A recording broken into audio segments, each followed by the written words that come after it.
आचाराची असेल, ही कोणाला शिल्लक आहे का? मी एका पक्षाला बोलत नाही, मी सगळ्यांनाच लागू आहे, आमच्यासहित सगळ्यांना लागू या सगळ्या गोष्टी.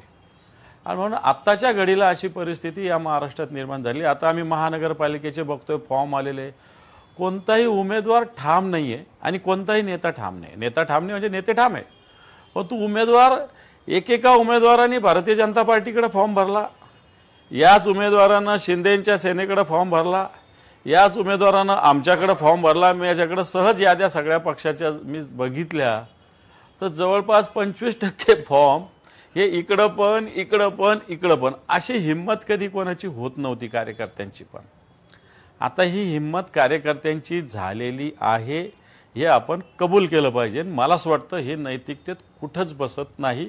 आणि म्हणून संजय राऊत साहेब जे बोलले, वाटतं ते महत्त्वाचं वाक्य ते बोललेले आहेत. केशवजी, अंबादास दानवेंनी अगदी दिलखुलासपणे काही गोष्टी कबूल केल्याय. एक मतदार म्हणून किंवा एक भाजपसारख्या एखाद्या पक्षाचे निष्ठावंत कार्यकर्ते म्हणून मला तर वाटतं पहिल्यांदा तुम्हाला हाच मला प्रश्न विचारावासा वाटतो. जेव्हा देवयानी फरांदेंसारखी व्यक्ती, आमदार असलेली व्यक्ती जेव्हा प्रश्न उपस्थित करते, काल जोपर्यंत जी माणसं नृत्य करत होती, पेढे भरवत होती एकमेकांना, त्यांना पक्षात घ्यायचं, तुम्हाला प्रश्न पडतो तसाच? नाही, याची 2-3 भागामध्ये उत्तरं प्रामुख्याने आपल्याला द्यावी लागतील.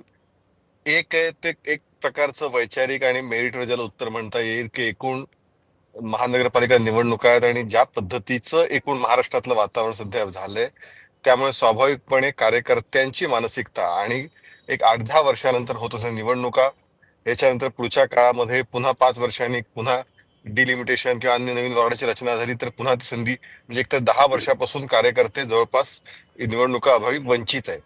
त्यामुळे एक प्रकारे कार्यकर्त्यांची प्रचंड इच्छाशक्ती, आणि त्यामुळे महायुतीत सुद्धा ज्यावेळी नगरपालिका निवडणुकींना इच्छा असूनही नगरपालिका निवडणुकीमध्ये महायुतीतल्या पक्षांना युती करता आली नाही अनेक ठिकाणी, त्याचं कारणच हे होतं की कार्यकर्त्यांची प्रचंड मोठी इच्छाशक्ती, प्रचंड मोठा आग्रह हा त्यातला होता. तुम्ही म्हणता असं 25% कार्यकर्ते असतीलही, पण एक सगळ्यात एक आता प्रामाणिकपणे मी तुम्हाला खरंच सांगतो, मला या विषयात राजकारण करायचं नाहीये, पण या विषयातलं एक महाराष्ट्रातलं राजकारण बिघडायला सुरुवात झाली कुठून? आज कार्यकर्ते, मला अंबादास दानवे म्हणाले की 25% कार्यकर्ते हे एक प्रकारे सर्व राजकीय पक्षामध्ये फॉर्म टाकून तयार आहेत, जिथून मिळेल तिथून लढायचं.